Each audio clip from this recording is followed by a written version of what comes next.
મિત્રો, spectrum high school PS Patel 39 વર્ષનો મારો અનુભવ છે એનો હું ટીચિંગમાં ઉપયોગ કરું છું. મારી જુદી જુદી મેથડ જે હું સમજાવતો જાઉં છું. ગુજરાત રાજ્ય લેવલે કેઆરપી આરપી તેમજ શિક્ષણના તમામ ક્ષેત્રોમાં લેખન સહિત તમામ જગ્યાએ કામ કરેલું છે. એવા મારા બહોળા અનુભવનો હું ઉપયોગ મારા ટીચિંગ દરમિયાન કરું છું. મારો લાભ અવશ્ય લેજો એવું ખાસ જણાવું છું. Good morning all friends. હવે જુઓ, આપણે છેલ્લે ક્વોન્ટમ અંકના 4 પ્રકાર જોઈ ગયા. હવે આગળ વધીએ છીએ એના ઉપરથી પરમાણ્વીય કક્ષકો જે છે એમના જે આકાર છે કેવા છે તે આપણે મિત્રો એવું જોઈ ગયા કે psi એક તરંગ વિધેય છે પણ તેનું મૂલ્ય પ્લસ કે માઈનસ હોઈ શકે છે. બરોબર? ફરીથી બોલું, psi એક તરંગ વિધેય છે જેનું મૂલ્ય પ્લસ પણ હોઈ શકે છે માઈનસ પણ હોઈ શકે છે, પરંતુ psi² નું મૂલ્ય હોય એ હંમેશા ધન બનશે. તો આપણે psi² કરી દઈએ. હવે psi² તો એ હંમેશા ધન બનશે. તો psi² નું મૂલ્ય ધન હોવાથી તે ઇલેક્ટ્રોન મળ્યાની સંભવિતતા દર્શાવે છે. ઇલેક્ટ્રોનની સંભાવ્યતા ઘનતા દર્શાવે છે એવું પણ કહેવાય. સંભાવ્યતા ઘનતા અથવા ઇલેક્ટ્રોન મળી આવવાની સંભવિતતા દર્શાવે છે એમ કહેવાય. તો એના આધારે આપણે કક્ષકો જે છે એને S P D F G H એ સ્મોલ લેટર દ્વારા આપણે ઓળખીએ છીએ. સૌથી પહેલા હું આવું છું કે જ્યારે n બરાબર 0 હોય ત્યારે S કક્ષક કહીશું. યાદ કરી લો, ત્યારે S કક્ષક કહેવાશે. S કક્ષકની લાક્ષણિકતાઓ બતાવતો જાઉં છું. તમામ ઊર્જા સ્તરોમાં એટલે કે તમામ ક્વોન્ટમ સંખ્યા ધરાવતી કક્ષાઓમાં તમામ કોષમાં KLMNOP તમામ કોષમાં S કક્ષકો આવેલી હોય. આ એક બાબત. ચલો હવે S કક્ષકો માટે પણ પહેલી કક્ષાની S કક્ષક, બીજી કક્ષાની S કક્ષક, ત્રીજી કક્ષાની S કક્ષક એ રીતે આપણે ઓળખાવી શકીએ. આ જે S કક્ષકો છે એ લગભગ ગોળ દડા જેવી હોય છે, જેને કારણે તેને આ રીતે આપણે દર્શાવી શકીએ કે માનો કે મધ્યમાં કેન્દ્ર છે પણ એ કેન્દ્રની આસપાસ આ કેન્દ્ર છે એમ માનો કે એની સૌથી નજીકના વિસ્તારમાં ઇલેક્ટ્રોન મળ્યાની સંભવિતતા મહત્તમ હોય તો તેવી જે કક્ષક છે 1s કહેવાશે. આ જે કક્ષક મેં દોરી એ 1s કહેવાશે. કેન્દ્રથી સૌથી નજીકના અંતરમાં ઇલેક્ટ્રોન મળ્યાની સંભવિતતા એ વધુ છે એવી કક્ષક 1s કક્ષક કહેવાશે. હવે એને બદલે બીજા ક્રમની S કક્ષક મારે લેવી છે તો એમાં શું હોય બતાવું છું. જોજો, બરોબર ધ્યાન રાખજો. આ કેન્દ્ર છે, કેન્દ્રની આસપાસ તો આ જે ઇલેક્ટ્રોન મળી આવવાની વાત કરું છું એ તો કઈ કહેવાય તો 1s જ. આ 1s જ છે એવો અર્થ છે મિત્રો, ધ્યાન રાખજો. પણ હવે હું આ રીતે ઇલેક્ટ્રોન મળી આવવાની સંભવિતતા પણ બતાવું છું. જો આ રીતે ઇલેક્ટ્રોન મળી આવવાની સંભવિતતા એટલે આ વચ્ચેનો વિસ્તાર ખાલી રહ્યો મિત્રો. આ ફરીથી ઇલેક્ટ્રોન મળી આવવાની સંભવિતતા છે એવું કહી શકાય. તો આવી જે કક્ષક હોય એને આપણે 2s કહીશું. તો આ અંદરવાળી 1s પણ બહારની જે છે 2s. આ રીતે મિત્રો 3s એ બધા હોય. સમજો બરોબર, આ વર્તુળ નથી પણ ગોળ દડાની જેમ હોય. એટલે એનો અર્થ એવો થયો કે કેન્દ્રથી તમામ દિશાઓમાં સમાન અંતરે ઇલેક્ટ્રોન મળી આવવાની સંભવિતતા એક સરખી જ હોય છે તે S કક્ષક તરીકે ઓળખાશે. ફરીથી બોલું છું, કેન્દ્રથી તમામ દિશાઓમાં સમાન અંતરે ઇલેક્ટ્રોન મળી આવવાની સંભવિતતા સમાન હોય તો તેને S કક્ષક કહે છે. તો આ 1s કક્ષક છે, આ 2s કક્ષક છે. મેં અહીંયા વચ્ચે ગેપ છોડી છે એટલે એનો અર્થ એવો થયો કે ત્યાં ઇલેક્ટ્રોન મળવાની સંભાવના નથી, જ્યાં ઇલેક્ટ્રોન મળવાની સંભાવના નથી એને કહેવાશે નોડ. આ વચ્ચેનો ખાલી વિસ્તાર એને કહેવાય નોડ અથવા નોડલ સમતલ. નોડ અથવા નોડલ સમતલ તરીકે ઓળખાય મિત્રો. તો આ રીતે L બરાબર 0 હોય ત્યારે S કક્ષક કહીશું. કોઈ પણ સમાન ક્વોન્ટમ હોય ત્યારે આપણે આગળ એવું જોઈ ગયા હતા કે S ની શક્તિ સૌથી ઓછી હોય, S કેન્દ્રથી સૌથી નજીક હોય. એમાં આ 1s પછી આ 2s વચ્ચે મેં આ નોડ લખ્યું. નોડનો અર્થ શું થાય એ કહું છું હવે મિત્રો, ધ્યાન રાખજો. નોડ એટલે ખાલી વિસ્તાર, પણ એ વ્યાખ્યા નથી. કેન્દ્રની આસપાસના જે અવકાશીય વિસ્તારમાં ઇલેક્ટ્રોન મળી આવવાની સંભવિતતા શૂન્ય હોય, એટલે કે ઇલેક્ટ્રોન મળી આવતા ન હોય, તો તેને નોડ અથવા નોડલ સમતલ કહે છે. ફરીથી બોલું છું, કેન્દ્રની આસપાસના જે અવકાશીય વિસ્તારમાં ઇલેક્ટ્રોન મળી આવવાની સંભવિતતા શૂન્ય હોય, એટલે કે ઇલેક્ટ્રોન મળી આવવાની સંભવિતતા ન હોય, તો તેવા અવકાશીય વિસ્તારને નોડ અથવા નોડલ સમતલ કહે છે. તો આ વચ્ચે જે છે નોડ છે તો નોડલ સમતલ છે. હવે તે 3s કક્ષકમાં ન લેવી હોય આપણે, હું આમાં ચેન્જ કરીને બતાવી દઉં છું, ધ્યાન રાખજો. આપણે આવું બનાવતા જઈએ. ચલો આ જે બનશે એ 3s કક્ષક થવાની મિત્રો. આ રીતે આપણે બતાવીએ 3s કક્ષક. આ 3s કક્ષક છે 3s. ચલો હવે આ નોડલ સમતલ માટે S કક્ષક માટે વાત કરું તો નોડલ સમતલની સંખ્યા એ n-1 પ્રમાણે હોય છે. ફરીથી બોલું છું, નોડલ કક્ષક જે છે એની સંખ્યા n-1. હવે દાખલા તરીકે આપણે પ્રથમ 1s કક્ષકને નોડલની સમતાની આપણે નોડલ સમતલનો વિચાર કરીએ તો n ની કિંમત 1. આ જે છે કક્ષાનો ક્રમ મુખ્ય ક્વોન્ટમ n, તો 1 - 1 એટલે 0. તો આમાં કોઈ નોડલ સમતલ નથી. આમાં કેન્દ્રની આસપાસ જ ઇલેક્ટ્રોન મળી આવવાની સંભવિતતા દર્શાવે છે એવું કહેવાશે. જ્યારે 2s કક્ષક હોય તો એમાં નોડલ સમતલ કેટલા? તો n ની કિંમત 2 થાય મિત્રો, એટલે 2 - 1, તો એમાં 1 નોડલ સમતલ હોય મિત્રો. 2s કક્ષકમાં 1 નોડલ સમતલ. 1s માં કેટલા હોય? તો 0 નોડલ સમતલ. ચલો 2s માં કેટલા હોય? તો 2 - 1 એટલે 1. 3s માં કેટલા હોય? તો 3 - 1 3 કિંમત -1 એટલે 2. એ 0 1 2 જે નોડ અથવા નોડલ સમતલ તરીકે ઓળખાશે, નોડલ સપાટી તરીકે ઓળખાશે. આ 1s, આ 2s, આ 3s. તો એ રીતે આ s કક્ષકો જે છે એ દરેક ક્રમની કક્ષામાં આવેલી હોય છે, જે આ રીતે નોડલ સમતલ પણ ધરાવે છે. નોડલ સમતલનો અર્થ એવો થશે કે કેન્દ્રની આસપાસના જે અવકાશીય વિસ્તારમાં ઇલેક્ટ્રોન મળી આવવાની સંભવિતતા શૂન્ય હોય તેને આપણે નોડ કહીશું.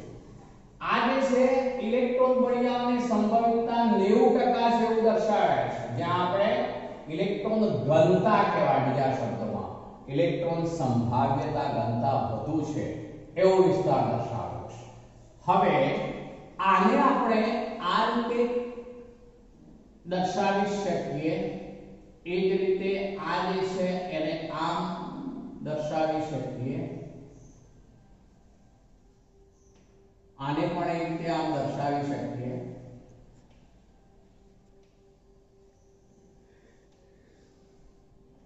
ચલો તો આ રીતે S કક્ષકો એ ગોળ દડા જેવી હોય છે, અદિશ હોય છે. તમામ દિશાઓમાં ઇલેક્ટ્રોન મળી આવવાની સંભવિતતા સમાનાંતરે સમાન હોય છે. ચલો હવે આવું છે આપણે p કક્ષકો પર. જ્યારે L બરાબર 1 હોય ત્યારે શું થઈ જાય મિત્રો? તો p કક્ષક. L બરાબર 1 હોય ત્યારે p કક્ષક. ચલો p કક્ષકના 3 પેટા પ્રકાર છે. આપણે પેટા પ્રકાર જે છે એને આપણે 12+1 સૂત્ર દ્વારા દર્શાવેલું યાદ કરો. પેટા કક્ષકો 12+1. તો એ મુજબ આપણે p કક્ષકની વાત કરી રહ્યા છે l = 1 એટલે 12 * 1 + 1 એટલે કેટલી થઈ મિત્રો 3. આપણે આગળ જોઈ ગયા હતા તો એ 3 છે, જેને આપણે આ રીતે લીધું તો યાદ કરો ચુંબકીય ક્વોન્ટમ અંક ml. તો ml બરાબર એમાં શું લીધું તો આપણે p કક્ષકો માટે તો -1 0 + 1 -1 0 + 1 જેને px py pz તરીકે આપણે ઓળખતા હતા. px py pz. ચલો તો p ના 3 પેટા પ્રકાર છે. હવે એમાં આવું હોય મિત્રો આપણે આ x અક્ષ લીધી, પછી આ y અક્ષ લીધી, આ z અક્ષ લીધી, આ x, આ y, આ z, આ આપણે દિશા લીધી છે. હવે જ્યારે x અક્ષ ઉપર આ રીતે એના લોબ શબ્દ વપરાય છે મિત્રો. લોબ, આ એક લોબ છે, એની સામેની તરફ આ બીજો લોબ છે. તો આ જે કક્ષક મેં દોરી, અહીંયા ઇલેક્ટ્રોન મળ્યાની સંભવિતતા વધુ છે. અહીંયા ઇલેક્ટ્રોન મળી આવવાની સંભવિતતા વધુ છે.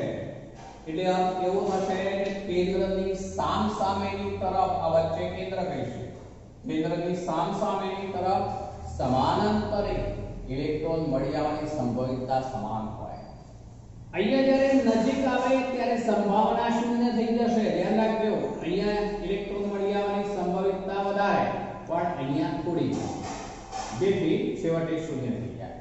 આ જે મેં દોરી છે px કક્ષક તરીકે ઓળખીશું. px એને બદલે બીજી લઉં છું. જુઓ,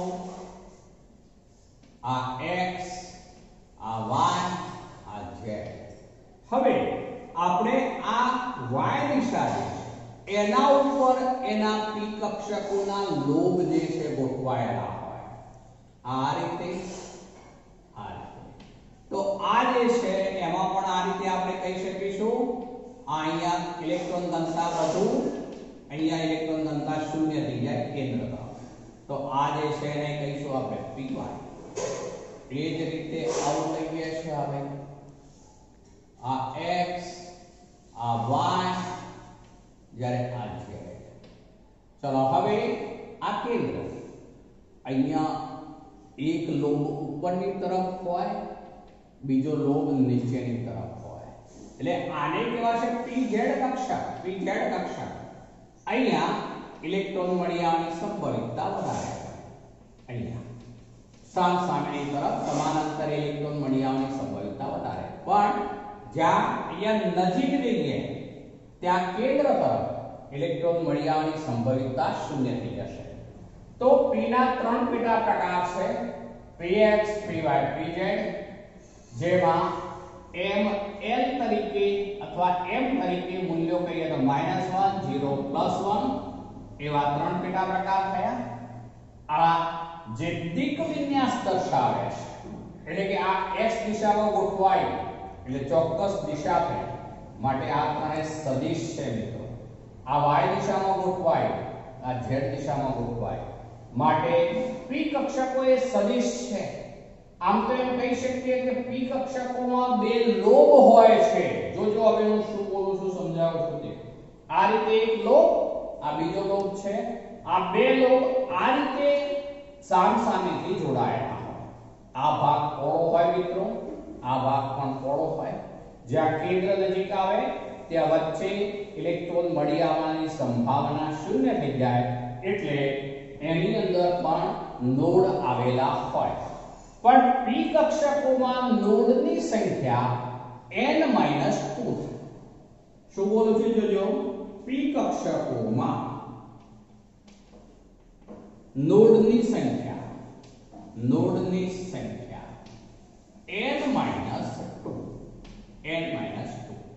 આમ તો મિત્રો આ જે છે આપણે માનો કે 2p કક્ષક લઈએ, 2p, તો 2p માં n ની કિંમત 2 થવાની, એટલે 2 - 2 એટલે નોડ શૂન્ય થઈ ગયો એવો થાય મિત્રો. આપણે 3p લઈએ તો 3p માં n ની કિંમત 3, 3 ઓછા 2 એટલે નોડની સંખ્યા 1 થશે. એ જ રીતે 4p તો 4 minus 2 તો નોડની સંખ્યા 2 થશે. તો આમ n બરાબર 1 હોય ત્યારે p કક્ષકો તરીકે ઓળખીશું. 3 પેટા પ્રકાર છે. ત્રણેયની ઊર્જા અને આકાર અને કદ સરખા છે. ત્રણેયની ઊર્જા, ત્રણેયના આકાર અને એક જ ક્વોન્ટમ અંક હોય તો ત્રણેયના કદ પણ સમાન હોય છે. તો p ના ત્રણ પેટા પ્રકારની વાત કરીએ આપણે. હવે d ઉપર આવીએ છીએ. જ્યારે આપણે n બરાબર 2 લઈએ ત્યારે એને d કક્ષકો તરીકે ઓળખીશું. d કક્ષકો. ચલો d કક્ષકો તરીકે ઓળખાશે ત્યારે m l ની કિંમતો યાદ કરો મિત્રો. આગળ આવી ગયું m l. આપણે પેલું સૂત્ર યાદ રાખવું પડે m માટે. કયું સૂત્ર m માટે યાદ કરો? m બરાબર 0 થી પ્લસ ઓર માઈનસ l. 0 થી પ્લસ ઓર માઈનસ l. તો એ મુજબ l બરાબર 2 તો ml બરાબર શું થાય? તો -2 -1 0 +1 +2 જે અનુક્રમે dxy dyz dzx dx2 અને dz2 તરીકે ઓળખાય છે. આ જે d કક્ષકો છે એમાં ને આમાં તફાવત શું છે બોલું છું. આ લગભગ ડમ્બેલ સાકાર આપણે એવું કહી શકીએ, જેમાં સામ સામે કેન્દ્રની સામ સામે આવા લોબ હોય. જ્યારે અહીંયા સમતલની અંદર હોય આવો તફાવત છે મિત્રો. સમતલની અંદર હોય એટલે આને x કયું માનો કે, આને y કયું, આને z કયું આપણે. તો x અને y ના સમતલમાં જ્યારે સામ સામેની તરફ ડબલ લોબ આવેલા હોય ત્યારે એને કહેવાશે dxy. હવે જુઓ હું એમાં આવું કરું છું મિત્રો. આ કક્ષક છે એને આમ અડકાડું છું, આને પણ આમ અડકાડું છું. એ x અને y બંનેની વચ્ચેના સમતલમાં છે. આ x આ બાજુ આમ કહેવાશે, y આ બાજુ કહેવાશે, એટલે બાકીનો લોબ આમ હોય આ બાજુ. આ રીતે. તો આ x અને y માંથી પસાર થતા સમતલમાં d કક્ષકોના લોબ છે માટે એને કહેવાશે dxy. આ જ પ્રમાણે મિત્રો જો y અને z માંથી પસાર થતા સમતલમાં લોબ હોય તો એને કહેવાશે dyz. અને z અને x માંથી પસાર થતા સમતલમાં જ્યારે આવી રીતે ડબલ લોડ હોય, ડબલ લોડ, તો એને કહેવાશે જે dzx કહેવાશે. એ ઉપરાંત dx2 y2 આ ત્રણેયમાં તો સમતલ જ ચેન્જ હોય, બાકી આ જ પ્રમાણે હોય. પણ હવે dx2 y2 ની બાબત બતાવી દઉં છું તો એમાં આવું કહેવાશે.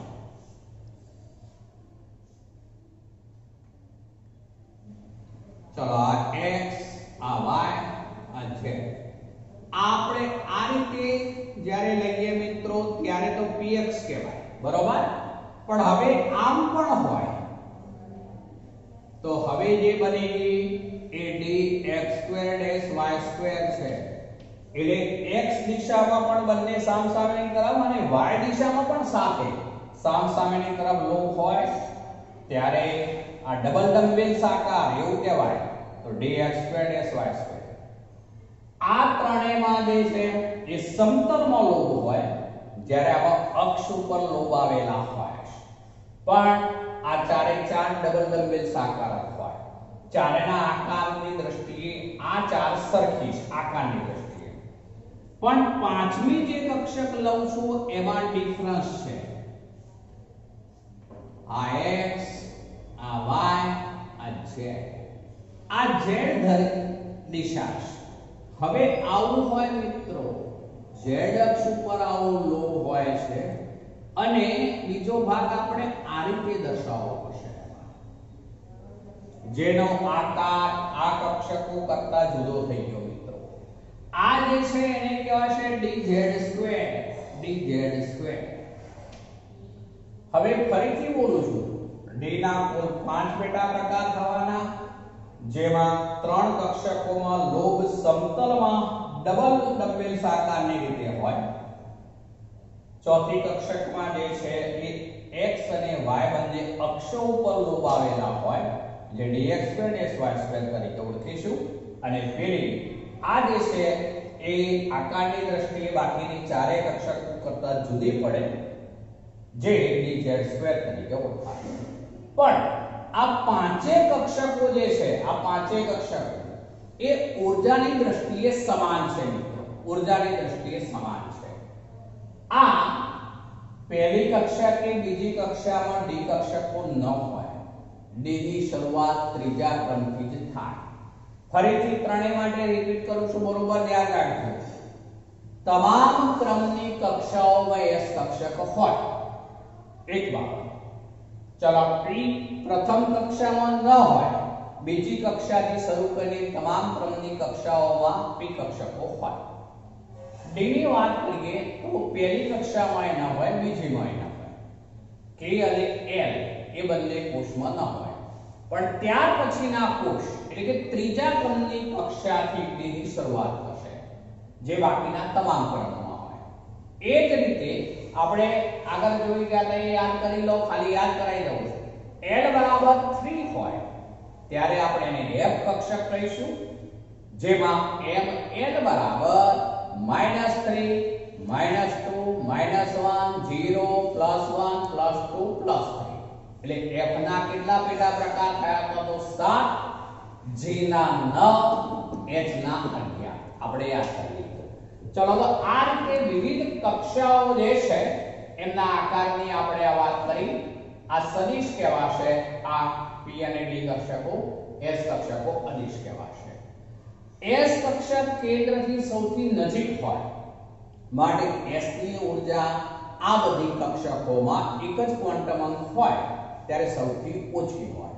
આપણે આગળ જોઈ ગયા, s is less than, p is less than, d is less than f. બરોબર. પણ હવે જ્યારે એક ઇલેક્ટ્રોન ધરાવતી પ્રણાલીઓ હોય, જેમાં હાઇડ્રોજન પરમાણુ કે પછી He+, Li2+, તો એવી પ્રણાલીઓ માટે આપણે આગળ જે જોઈ ગયા એમાં શરૂઆતમાં એવું જોઈ ગયા હતા કે બોર સિદ્ધાંત ઉપરથી એ સમજાવી શકાય.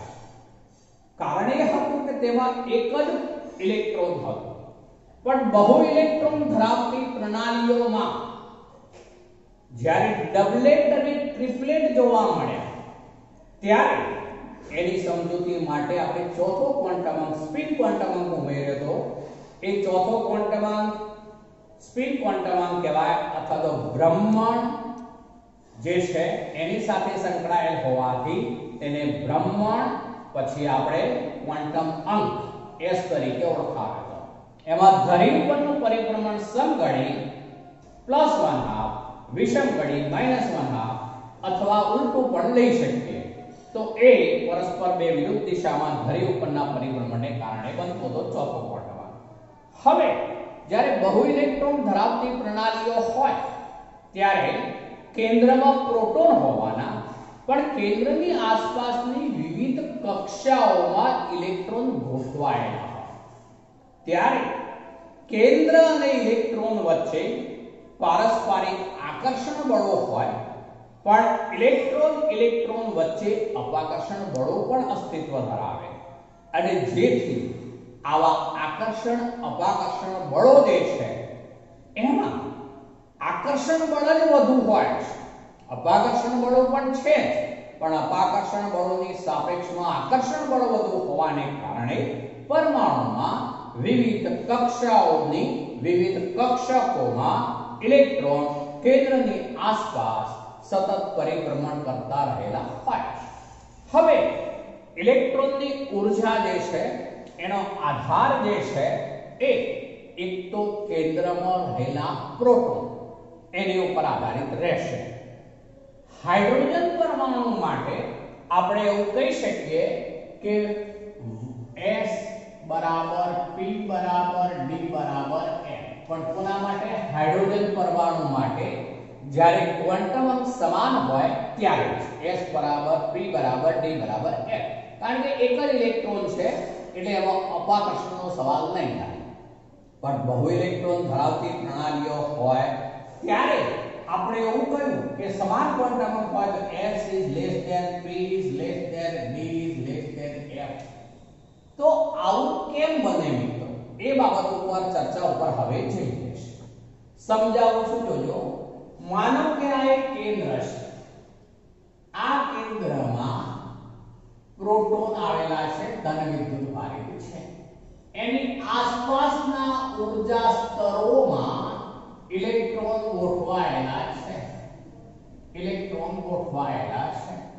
હવે આ જે સૌથી બહારની કક્ષક મેં બતાવી એને હું બાહ્ય કક્ષક એવું કહું છું, બાહ્ય કક્ષક એવું કહું છું, અથવા તો બાહ્ય કોષ એવો શબ્દ વાપરીએ છીએ. બાહ્ય એટલે બહારનો કોષ છે. ચલો, આ જે છે એ બધા આંતરકોષ કહેવાય, આંતરકોષ. ચલો, હવે જ્યારે હાઇડ્રોજન પરમાણુ હતો ત્યારે આપણે એવું જોઈ ગયા છે કે એક જ ઇલેક્ટ્રોન હોય જે તેની ભૂમિ અવસ્થા અથવા ધરા અવસ્થામાં પ્રથમ કક્ષાની s કક્ષકમાં જ હોય. જ્યારે એને ઊર્જા મળે ત્યારે ઉત્તેજિત થઈને એ ત્યાર પછી ઉત્તેજિત અવસ્થામાં અન્ય ઊર્જા સ્તરોમાં જતો હોય છે. પણ હાઇડ્રોજન સિવાયના તત્વો માટે જ્યારે વધુ ઇલેક્ટ્રોન હોવાને કારણે આવું બનવાનું, માનો કે આ વચ્ચેની જે ઊર્જા સ્તરો છે જેને આંતરકોષ કયા, એમાં ઇલેક્ટ્રોન સમાયેલા છે, ભરાયેલા છે. બધા લોકો નથી, અત્યારે ખાલી સમજાવવા પૂરતું લઉં છું. હવે હું એવું કહું છું સમજાવવા માટે કે માનો કે આ જે છે એ પોટેશિયમ પરમાણુ છે, તો પોટેશિયમના કેન્દ્રમાં 19 પ્રોટોન હોય. પહેલી તો વાત, 19 પ્રોટોન હોય. હવે આ પહેલી કક્ષામાં 2 ઇલેક્ટ્રોન હોય, બીજામાં 8 હોય એટલે 10, ત્રીજામાં 8 હોય એટલે 18 અને આની અંદર એક ઇલેક્ટ્રોન આવેલો હોય. ફરીથી બોલું, આમાં 2 હોય, મેં પૂરું દોર્યું નથી. આમાં કેટલા હોય? 8.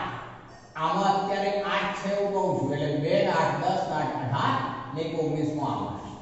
હવે આ બાહ્ય ઇલેક્ટ્રોન કહીશું.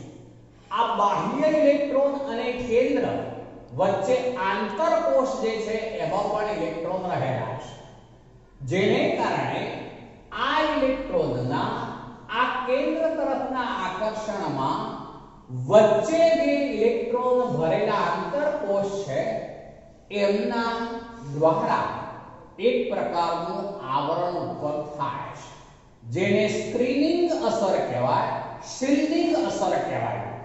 સ્ક્રીનિંગ અસર કહેવાય, શિલ્ડિંગ અસર કહેવાય. ચલો, તો વચ્ચેની જે આંતરકોષમાં રહેલી જે ઊર્જા સ્તરોમાં રહેલા ઇલેક્ટ્રોન દ્વારા બાહ્યતમ ઇલેક્ટ્રોનના કેન્દ્ર તરફના આકર્ષણમાં એક પ્રકારનો અવરોધ ઉત્પન્ન થાય, જેને કારણે આનો જે Z પરમાણુ ક્રમાંક હોય, જેને આપણે પ્રોટોનની સંખ્યા સાથે અર્થ એવો કરીએ છીએ, તો તે અસરકારકતા ઘટી જશે, જેને Z ઇફેક્ટિવ એવું હવે કહીશું. તો મિત્રો Z E જે છે અલગ બાબત છે અને Z ઇફેક્ટિવ એ અલગ બાબત છે. અહીંયા મેં પોટેશિયમની વાત કરી તો એનો Z E જે છે એટલે Z જ પરમાણ્વીય ક્રમાંક, એ તો વાસ્તવમાં 19 છે, પણ Z ઇફેક્ટિવ કહીએ તો એ 19 કરતા ઘટી જશે. કેમ મિત્રો? તો ફરીથી બોલું છું, બાહ્યતમ કોષમાંના ઇલેક્ટ્રોનના કેન્દ્ર તરફના આકર્ષણમાં વચ્ચે જે આંતરકોષ હોય એમાં રહેલા ઇલેક્ટ્રોન અવરોધ ઉત્પન્ન કરે છે, જેને શિલ્ડિંગ અસર શબ્દ વપરાય, શિલ્ડિંગ અસર એવો શબ્દ વપરાય, શિલ્ડિંગ અસર, અથવા બીજો શબ્દ છે સ્ક્રીનિંગ અસર, સ્ક્રીનિંગ અસર. આમ તો મિત્રો સ્ક્રીન એટલે પડદો. આપણે બારીમાંથી તડકો કે પ્રકાશ આવતો ઘટાડવો હોય તો બારીમાં પડદો લગાવીએ છીએ, તો શું થાય? તો પ્રકાશ અવરોધ આવે. તો એ રીતે આ ઇલેક્ટ્રોનના કેન્દ્ર તરફના આકર્ષણમાં વચ્ચે જે આંતરકોષમાં જે ઇલેક્ટ્રોન રહેલા હોય તે અવરોધ રૂપ બને છે. માટે તે સ્ક્રીનિંગ અસર કહેવાય અથવા તો શિલ્ડિંગ અસર તરીકે ઓળખાશે. જેને કારણે Z ઇફેક્ટિંગ જે છે એનું મૂલ્ય જે છે ઘટતું જાય છે. Z ઇફેક્ટિંગ માં ઘટાડો થાય છે. હવે અહીંયા Z ઇફેક્ટિંગ જેટલો વધુ પ્રબળ હોય એટલો જ આપણે બાહ્યતમ કક્ષાના ઇલેક્ટ્રોનનું કેન્દ્ર તરફનું આકર્ષણ બળ વધુ હોય. અહીંયા હું સાથે પેલા નોડલ સમતલ ઉપર પાછો આવું છું. નોડલ સમતલમાં થોડીક ડિટેલ વાત સમજાવી દઉં તો એમાં બે પ્રકારના સમતલની ગણતરી થઈ શકે. બે પ્રકારના સમતલ થઈ શકે. એમાં એક કહીશું એને કહેવામાં આવેલું છે રેડિયલ નોડ.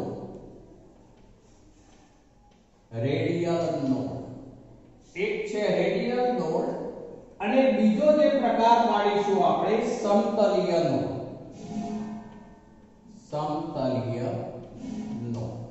આ બે પ્રકાર પાડી શકીએ. હવે રેડિયલ નોડ માટે આવતો કોમન સૂત્ર આવું થાય મિત્રો n - l - 1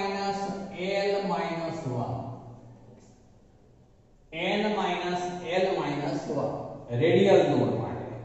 હવે માનો કે આપણે 3d કક્ષક માટે લેવું છે તો n ની કિંમત 3. જોજો હવે n ની કિંમત 3, l ની કિંમત d કક્ષક હોવાથી 2, આ -2 -1 એટલે 3 એટલે 0 થઈ જાય. 4d માટે લેવું છે 4d માટે તો સમજજો l ની કિંમત આપણે 2 જ લેવી પડશે એટલે -2 - 1 એટલે -3 પણ આ 4 થવાનું એટલે 4d કક્ષકમાં એક રેડિયલ નોડ હોય અથવા તો નોડ એક હોય આપણે એવું કહી શકીશું. 5d માં લેવું હોય તો આ -3 આ -2 -1 એટલે -3 અને આ 5 એટલે એમાં 5 - 3 એટલે 2 તો એમાં 2 હોય. તો આ સૂત્ર છે રેડિયલ નોડ માટેનું n - l - 1. આપણે p માટે એ જ લાગુ પાડ્યું છે. જો મિત્રો એમાં આપણે ભલે ને સૂત્ર એમાં નોડની સંખ્યા આવું લખ્યું પણ જો l કેટલા હોય તો 1 હોય. જ્યારે p કક્ષકની વાત હોય ત્યારે l ની કિંમત 1 એટલે 1 માઈનસ અને 1 માઈનસ એટલે -2 એટલે n - 2 એ ડાયરેક્ટ લખ્યું છે. અમે વિસ્તૃત લીધે લીધું p માટે લાગુ પડે, d માટે લાગુ પડે, દરેક માટે લાગુ પડે રેડિયલ નોડ જેને આપણે સાથે ત્રિજ્યાવર્તી નોડ એવું પણ કહી શકીએ. ત્રિજ્યાવર્તી નોડ એવું પણ કહેવાય. ત્રિજ્યાવર્તી નોડ જ્યારે આ જે છે તે કોણીય નોડ કહેવાય. કોણીય નોડ જે છે આપણે p કક્ષકની વાત કરીએ તો l બરાબર 1 હોવાથી કોણીય નોડ પણ 1 છે. કોણીય નોડની સંખ્યા એ 1 છે. ચલો l બરાબર 2 લઈએ એટલે d કક્ષક ત્યારે કોણીય નોડ જે છે 2, સમતલીય નોડ એમાં 2 હોય એવો અર્થ થશે. હવે આપણે કુલ નોડની સંખ્યા લેવી છે તો કુલ નોડની સંખ્યા એટલે બંનેનો સરવાળો એટલે n - l - 1 પણ પછી શું થઈ જાય મિત્રો જુઓ પ્લસ l સરવાળો કરીએ પ્લસ l એટલે માઈનસ l અને પ્લસ l નીકળી જાય. માઈનસ l અને પ્લસ l નીકળી જાય તો n - 1. તો આ રીતે નોડ જે છે એમાં મેં થોડી વધુ સ્પષ્ટતા કરી દીધી.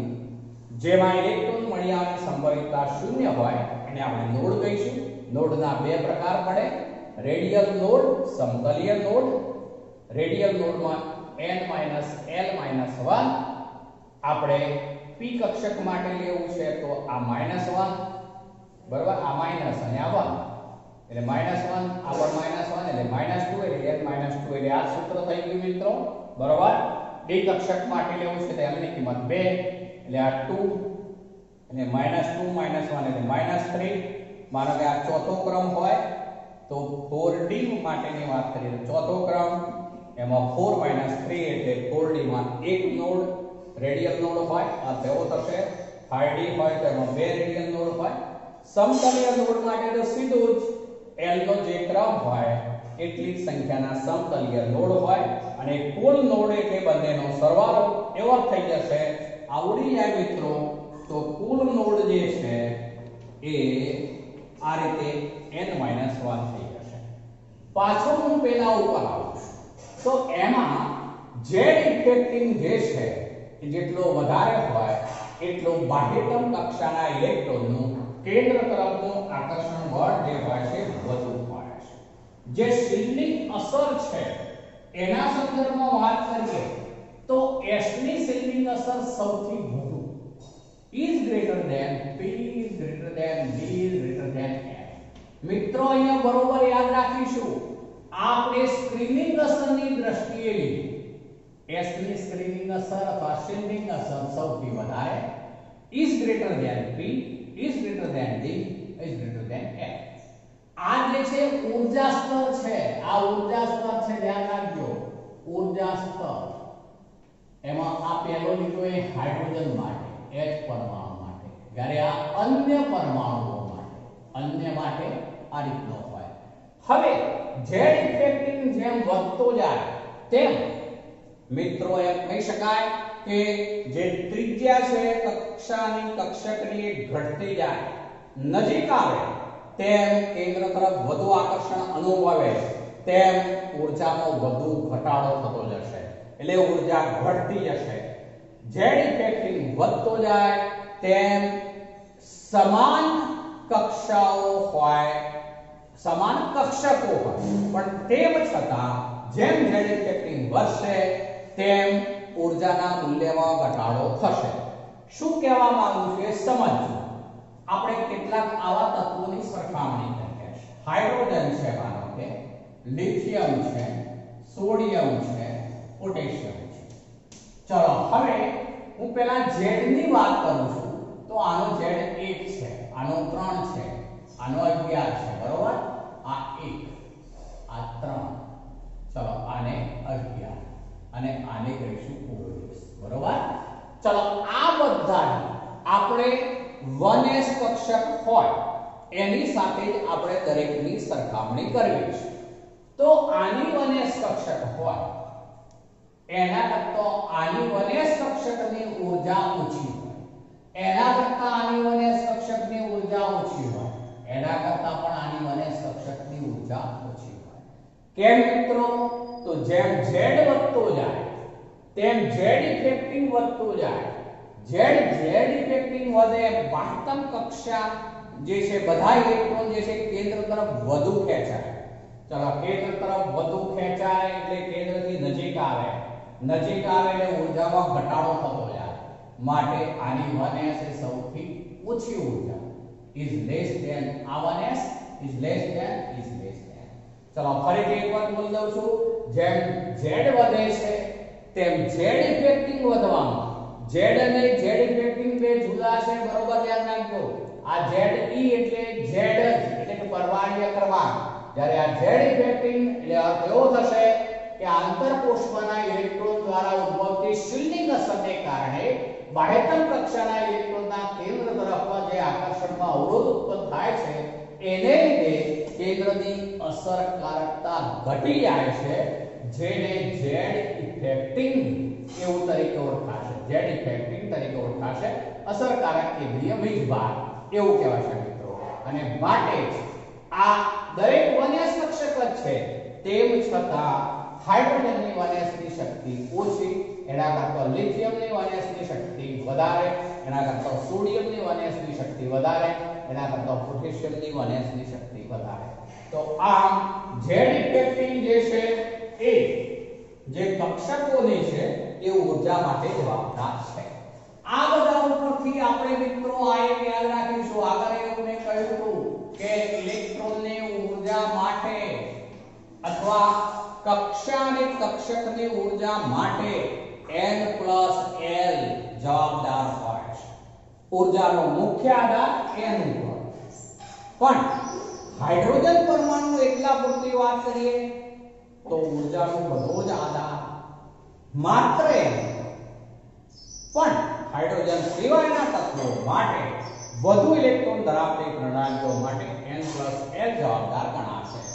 હવે એનો એક ઉદાહરણ લઈને હું સમજાવું છું મિત્રો, ધ્યાન રાખજો. આપણે એક લઈએ છે 3D કક્ષક, એક લઈએ છે 4S કક્ષક, એક લઈએ છે 4P કક્ષક. ચલો હું બંનેમાં n + l લખું છું, ધ્યાન રાખજો. ચલો n એટલે કક્ષાનો મુખ્ય પાંડવાંક. આ કેટલો છે 3, તો એ n ની કિંમત થાય. ચલો l એટલે કક્ષક જે છે કઈ છે તે. આ d કક્ષક છે. ચલો d કક્ષક માટે l ની કિંમત કેટલી હોય મિત્રો? તો 2. એટલે આને માટે n + l થયું 3 + 2 એટલે 5.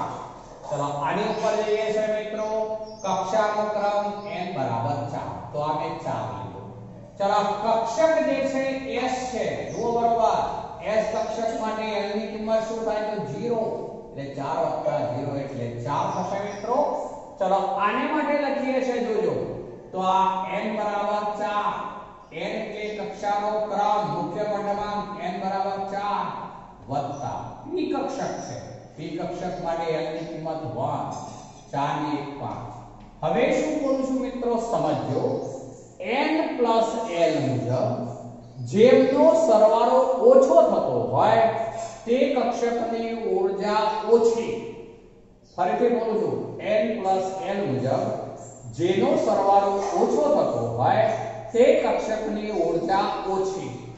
આ 3 કક્ષકોમાં જુઓ, હવે n + l નો સરવાળો ઓછો કોનો છે? તો આ જે થયો તે મિત્રો, બરોબર.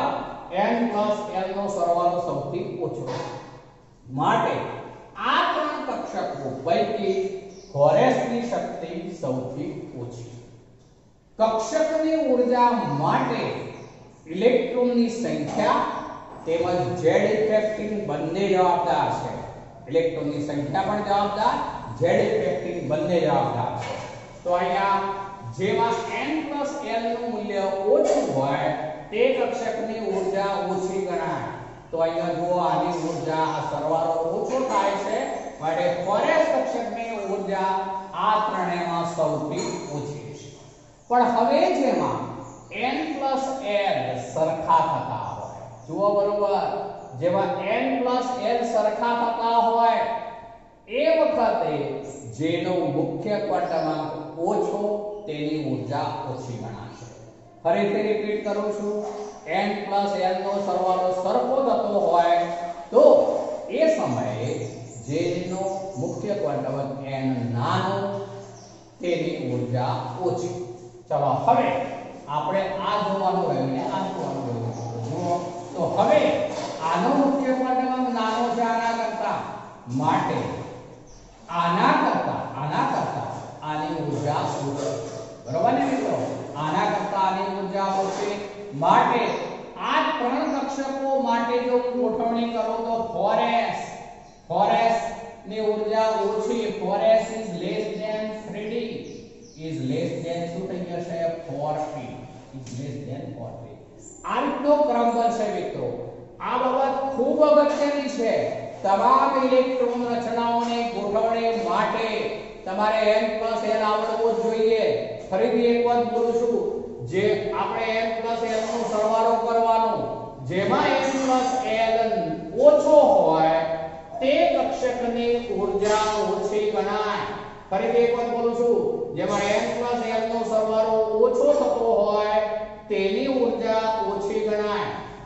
પણ જ્યારે n + l સમાન થતા હોય ત્યારે જેનો મુખ્ય ક્વાંટમાંક નાનો હોય તેની ઊર્જા ઓછી ગણાય. એટલે 3d ની ઊર્જા 4p કરતા ઓછી, 4p કરતા 3d ની ઊર્જા ઓછી. તો આમ આ આપણે ક્રમ બનાવ્યો, 4s is less than 3d is less than 4p. આને માટે કોણ જવાબદાર છે? તો એક તો ઇલેક્ટ્રોનની સંખ્યા બહુ ઇલેક્ટ્રોન ધરાવતી પ્રણાલીઓ હોય ત્યારે, અને બીજું શિલ્ડિંગ અસર, z ઇફેક્ટિંગ, એને આધારે આ નક્કી થશે. આપણે છેવટે આ યાદ રાખીશું ખાસ. મિત્રો આજે આટલે સુધી.